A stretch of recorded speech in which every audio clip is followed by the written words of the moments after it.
Hello. അങ്ങനെ ഒരു Sunday കഴിഞ്ഞു പോയി. ആ സൺഡേത്തെ വിശേഷങ്ങളാണ് ഇതൊക്കെ. എന്താ പറയുക, ഞങ്ങൾ ഇങ്ങനെ ഇടയ്ക്കിടയ്ക്ക് ഏതെങ്കിലുമൊക്കെ ഒരു വീട്ടിൽ ഒത്തുകൂടുന്നത് ഒരു പതിവായിരിക്കുകയാണ് ഇപ്പോൾ. അങ്ങനെ ഞങ്ങളെല്ലാവരും കൂടി കോച്ചിൻ്റെ വീട്ടിലേക്ക് പോവാണ്. അതായത് ഞങ്ങളുടെ ജിമ്മിലെ കോച്ച് കുറേ നാളായിട്ട് പറയുന്നുണ്ട് കോച്ചിൻ്റെ വീട്ടിലേക്ക് പോകണം, കോച്ചിൻ്റെ വീട്ടിലേക്ക് പോകണമെന്ന്.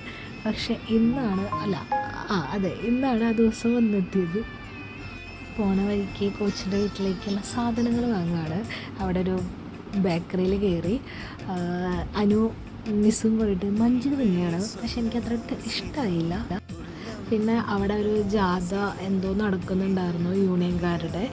അപ്പോൾ അവിടുത്തെ കുറച്ച് വിശേഷങ്ങളും വായനോട്ടത്തിൻ്റെ കാര്യങ്ങളൊക്കെയാണ് ഞങ്ങൾ പറഞ്ഞുകൊണ്ടിരിക്കുന്നത്. കുറച്ച് ടൈം അവിടെ സ്പെൻഡ് ചെയ്തിട്ടാണ് ഞങ്ങൾ പോകുന്നത്.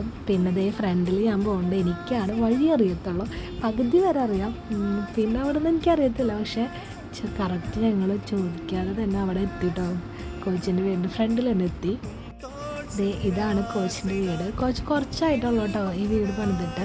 അപ്പോൾ ഞങ്ങളാരും വീട് ഹൗസ് വാമിങ്ങിൻ്റെ ടൈമിൽ വന്നിട്ടുണ്ടായിരുന്നില്ല. അപ്പോൾ അതും പ്രമാണിച്ചിട്ടാണ് ഞങ്ങൾ വന്നിട്ടുള്ളത്.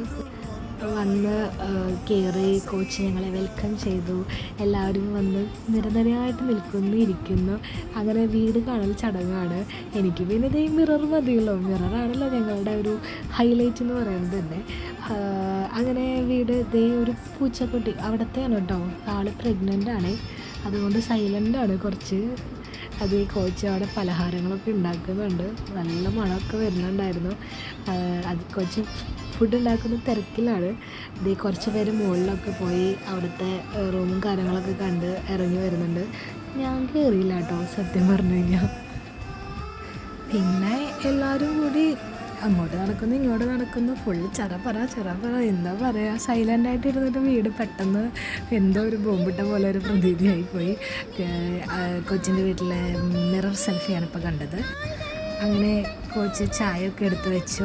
ഞങ്ങളോട് ചായ കുടിക്കാൻ ഞങ്ങളെ ക്ഷണിച്ചതാണ്. ഫസ്റ്റ് തന്നെ ഞാൻ വീഡിയോ ഒക്കെ എടുത്തിട്ട് എത്തി. എന്തായിരുന്നു ചോദിച്ചു കഴിഞ്ഞാൽ ചിക്കൻ കട്ട്ലേറ്റ് ഉണ്ടായിരുന്നു, ചക്ക പഴംപൊരി ഉണ്ടായിരുന്നു, ബ്രെഡും ചിക്കനും ഉണ്ടായിരുന്നു, പിന്നെ പക്കുവട അതും ഉണ്ടായിരുന്നു കേട്ടോ. എല്ലാം അപാര ടേസ്റ്റായിരുന്നു. കോച്ചിന് ഇത്രയും കൈപ്പുണ്യം ഉണ്ടെന്ന് ഞങ്ങൾ അറിഞ്ഞിട്ടുണ്ടായിരുന്നില്ല. പിന്നെ ഇത് റവ വെച്ചിട്ടൊരു തരം പായസമായിരുന്നു. എനിക്ക് അത്ര ഇഷ്ടമായില്ല. ഞങ്ങൾക്ക് അതിൽ കുറച്ച് ഉപ്പൊക്കെ ഇട്ടിട്ടുണ്ടായിരുന്നു. ടേസ്റ്റ് ഉണ്ട്, പക്ഷേ പാലായ കാരണം എനിക്കത്ര ഇഷ്ടമായില്ല. പിന്നെ ഞങ്ങൾ കോച്ചിൻ്റെ വീട്ടിലേക്ക് ഒരു ബിരിയാണി ഉണ്ടാക്കുന്നൊക്കെ പോലത്തെ ഒരു പാത്രം അത് ഗിഫ്റ്റായിട്ട് കൊടുത്തതാണ്.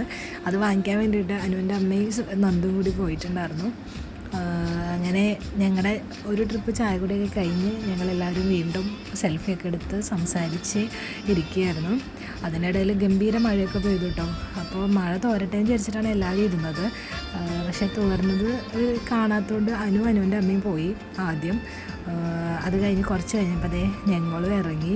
അങ്ങനെ കോച്ചിൻ്റെ വീട്ടിലെ വിശേഷങ്ങളൊക്കെ കഴിഞ്ഞ് ഞങ്ങൾ തിരിച്ച് പോന്നു. വളരെ എന്താ പറയുക, ഭയങ്കര സന്തോഷമായിട്ടാണ്. എല്ലാവരും കുറേ ചിരിച്ചു. ഇനി കോച്ചായിട്ട് ഞങ്ങളതിനെ അങ്ങോട്ട് വിളിക്കില്ല. അതുപോലെ ഞങ്ങൾ വന്നതൊക്കെ ആ ഭാഗത്തുള്ള എല്ലാവരും അറിഞ്ഞിട്ടുണ്ടാവും. അത്രയും ബഹളമൊക്കെ ആയിരുന്നു. എന്തായാലും വളരെ നല്ലൊരു സൺഡേ ആയിരുന്നു കേട്ടോ. എല്ലാവരും കൂടി നന്നായി എൻജോയ് ചെയ്തു.